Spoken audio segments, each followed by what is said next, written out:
તેમ અમે સામે બેસી બેસીને જ અહીંયા પહોંચ્યા છે, એટલે સામે શું પરિસ્થિતિ થાય, લેટ આવે એટલે મને ખબર પડે કે. અને એમાંય મને પૂછ્યું તો મને કે ના, જમવાનું બધાને બાકી છે.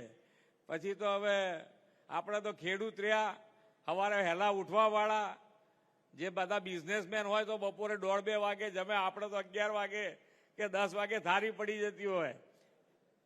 પણ અમરેલી અને અમરેલી જિલ્લાના વિકાસની કામની વાત હોય તો હું એટલું ચોક્કસ કહીશ કે અત્યારે